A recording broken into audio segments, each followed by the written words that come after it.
बच्चों, आप सभी का आपकी अपनी ऑनलाइन कक्षा में स्वागत है। देखिए, जो हम पढ़ रहे हैं पृष्ठ रसायन में जो हमने कोलाइडी विलयन पढ़ा था पहले उसमें वीडियो में, तो आज हमें जो पढ़ना है कोलाइडी विलयनों का शोधन और कोलाइडी विलयन के गुण ये पढ़ने हैं। तो सबसे पहले हम कोलाइडी विलयन के शुद्धिकरण की बात करते हैं। देखिए, जो कोलाइडी विलयनों का शुद्धिकरण होता है उसकी एक विधि होती है अपोहन विधि।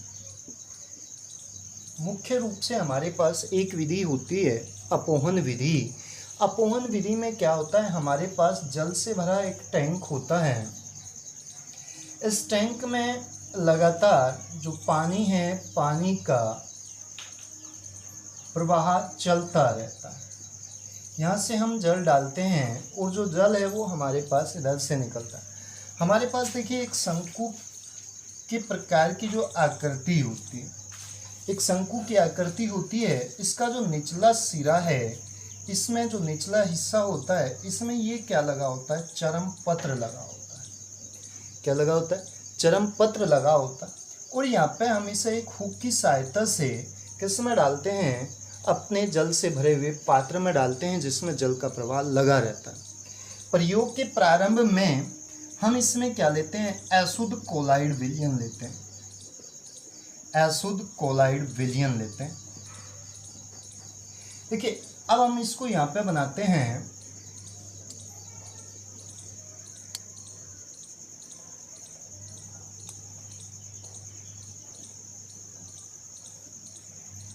ये बन गया।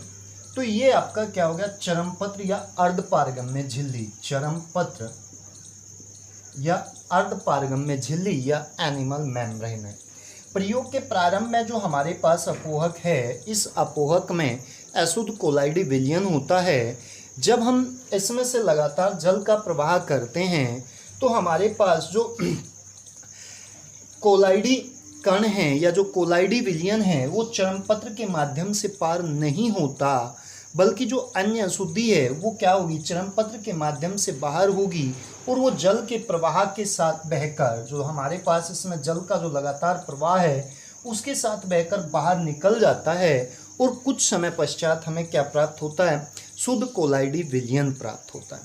देखेंगे दोबारा से, हमारे पास जो कोलाइडी विलयनों के शोधन की मुख्य विधि है वो अपोहक विधि है। अपोहक विधि में हमारे पास एक शंकु के आकार की आकृति होती है जिसमें नीचे की तरफ चरमपत्र झिल्ली चिपकी होती है, जिसे हम क्या कहते हैं, अपोहक कहते हैं।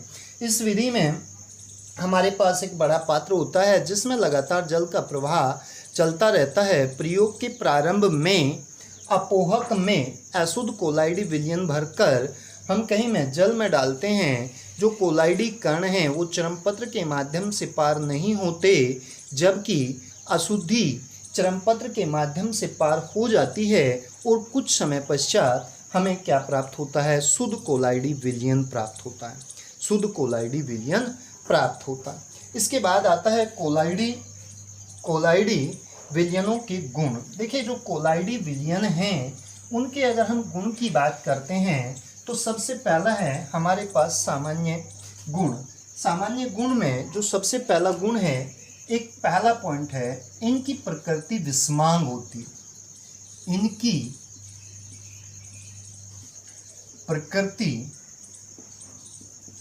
विषमांग होती है। विषमांग होती है। देखिए, जब हमने कोलाइड पढ़ा था, कोलाइड विलयन की परिभाषा पढ़ी थी, उसमें भी हमने यही कहा था कि जो इनकी प्रकृति है वो कैसी होती है, विषमांग होती है। देखिए, इन्हें दूसरी बात अगर हम करते हैं, साधारण फिल्टर पेपर से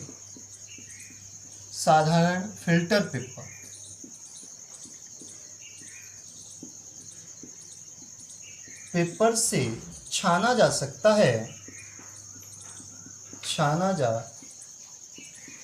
सकता है, परंतु जो हमारे पास चरमपत्र है, चरमपत्र के माध्यम से हम इनको नहीं छान सकते क्योंकि ये कोलाइडी विलयन के पार नहीं होते। तीसरा पॉइंट अगर हमारे पास आता है, कोलाइडी विलयन का रंग कोलाइड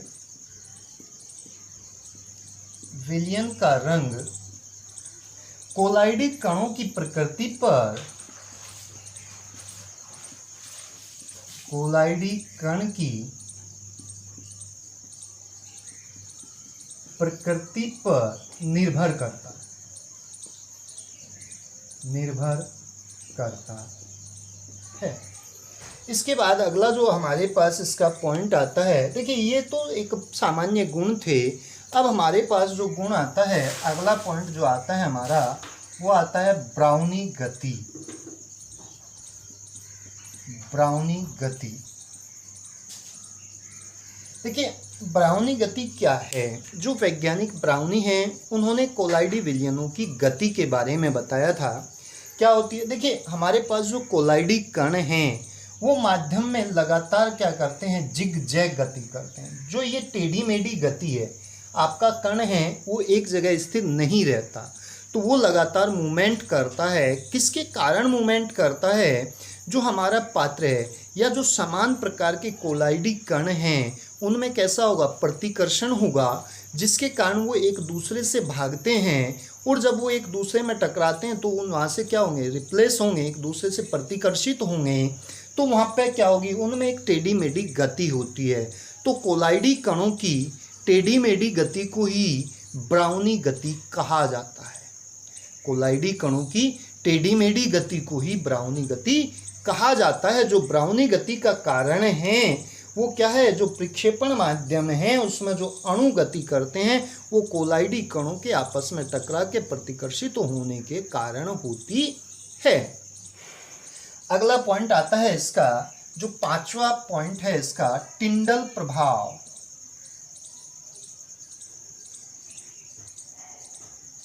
टिंडल प्रभाव, देखिए हमारे पास जो साधारण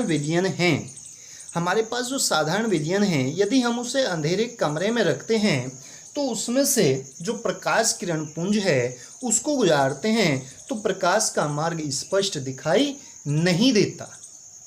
अर्थात जैसे हमारे पास एक कमरा है, यहाँ पे हमने क्या रख दिया? आपका एक कोलाइडी विलयन रख दिया इस पात्र में, और यहाँ से हम यहाँ से कोई भी प्रकाश किरण गुजारते हैं तो यहाँ से आगे का जो प्रकाश है उसका मार्ग स्पष्ट दिखाई नहीं देता। लेकिन जो कोलाइडी विलयन है, कोलाइडी विलयन को यदि हम अंधेरे कमरे में रखते हैं तो अंधेरे कमरे में रखने पर जो प्रकाश का मार्ग स्पष्ट दिखाई देता है।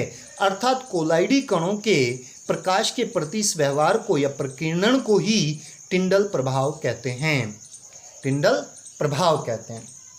तो क्या है? यदि हम अंधेरे कमरे में रखे साधारण विलयन में या जो विलयन हैं उसमें से प्रकाश किरण पुंज को गुजारते हैं तो प्रकाश का मार्ग स्पष्ट दिखाई नहीं देता। यदि हम इसे कहीं में से कोलाइडी विलयन में से गुजारते हैं तो प्रकाश का मार्ग स्पष्ट दिखाई देता है। कोलाइडी कणों के प्रकाश के प्रति इस प्रकीर्णन को ही टिंडल प्रभाव कहा जाता है। टिंडल प्रभाव कहा जाता है। अगला पॉइंट आता है वैद्युत कण संचलन। वैद्युत कण 6 पॉइंट है।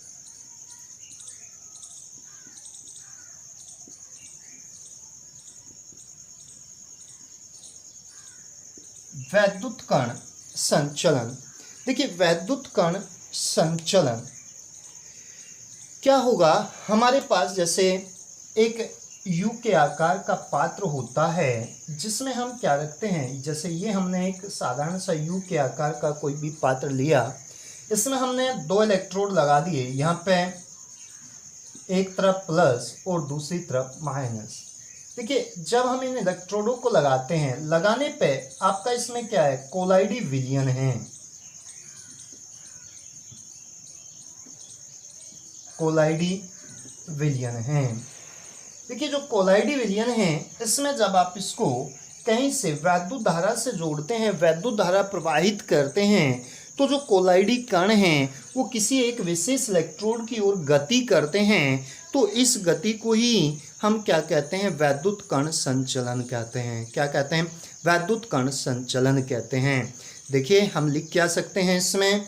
ये लिख सकते हैं कि किसी कोलाइड विलयन में वैद्युत धारा प्रवाहित करने पर, किसी भी कोलाइडी विलयन में वैद्युत धारा प्रवाहित करने पर कोलाइडी कणों का किसी विशेष इलेक्ट्रोड की ओर गति करना वैद्युत कण संचलन कहलाता है। देखिए हमारा जो पॉइंट है वो स्कंदन है। स्कंदन क्या है? कोई भी जो कोलाइडी विलयन है उसमें यदि हम कोई भी एक वैद्युत अपघट्य मिलाते हैं तो कोलाइडी विलयन का जो अवक्षेपण है उसकी क्रिया को हम क्या कहते हैं? स्कंदन कहते हैं। अवक्षेपण से मतलब है कि जो भी आपके पास जो कोलाइडी विलयन है उस कोलाइडी विलयन में वैद्युत अपघट्य मिलाने पर जो हमारा विलेय पदार्थ है उसके जो कण हैं वो क्या हो जाते हैं? अवक्षेपित हो जाते हैं, अर्थात नीचे बैठ जाते हैं। तो ये हमारा क्या कहलाता है? स्कंदन कहलाता है। अगला पॉइंट है हार्डी-सुलज़े नियम। हार्डी-सुलज़े नियम क्या है? देखिए जब भी हम स्कंदन करते हैं किसी भी पदार्थ का तो हम उसमें क्या मिलाते हैं? जैसा हमारा विलेय पदार्थ है उसके विपरीत आवेश वाला वैद्युत अपघट्य मिलाते हैं। तो इस नियम में ये कहा जाता है कि इस नियम के अनुसार कोलाइडी विलयन में मिलाए